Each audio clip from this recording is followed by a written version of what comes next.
Dictionnaire de la sagesse antique. A comme avidité, soif de possession. L'avidité est un monstre farouche, indomptable, et qu'on ne saurait tolérer.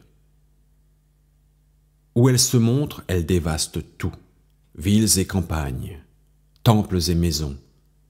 Elle bouleverse le sacré et le profane. Point d'armée qui l'arrête, point de muraille où elle ne pénètre de force. Réputation, pudeur, enfants, patrie, famille, elle enlève tout aux mortels.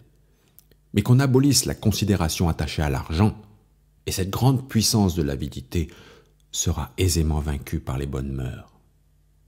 Salluste, lettre à Jules César. Le riche avide et pauvre au milieu des biens. Publius Cyrus, sentence. Cesse de demander toujours plus, puisque tu possèdes au-delà de ce qu'il te faut. Ne crains plus la pauvreté. Tu as acquis ce que tu désirais, alors commence à mettre un terme à ton pénible labeur. Horace, Satire. Pourquoi en vouloir toujours plus? La terre s'ouvre pareillement pour les pauvres et pour les fils de rois. Horace. L'avidité, c'est le désir de l'argent que jamais sage n'a convoité. Elle est comme imprégnée d'un poison qui affaiblit la vigueur du corps et de l'âme. Elle ne connaît ni limite, ni satiété. Ni l'abondance, ni l'indigence n'en diminuent la violence. Salluste, conjuration de Catilina.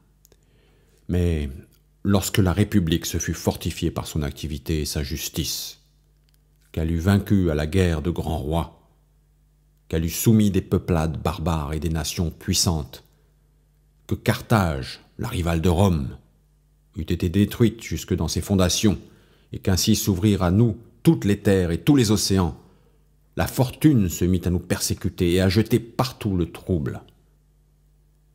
Ces mêmes hommes qui avaient aisément supporté les fatigues, les dangers, les incertitudes, les difficultés, sentirent le poids et la fatigue du repos et de la richesse. C'est bien désirable en d'autres circonstances. On vit croître d'abord la passion de l'argent, puis celle de la domination. Et ce fut la cause de tout ce qui se fit de mal. L'avidité ruina la bonne foi, la probité, toutes les vertus qu'on désapprit pour les remplacer par l'orgueil, la cruauté, l'impiété, la vénalité. L'ambition fit d'une foule d'hommes des menteurs. Les sentiments enfouis au fond du cœur n'avaient rien de commun avec ceux qu'exprimaient les lèvres. Amitiés et haines se réglaient non d'après les personnes, mais d'après les conditions d'intérêt, et on cherchait plus à avoir le visage que le caractère d'un honnête homme.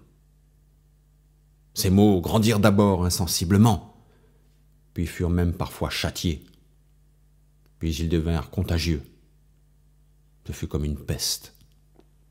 Les principes de gouvernement changèrent, et l'autorité, fondée alors sur la justice et le bien, devint cruelle et intolérable.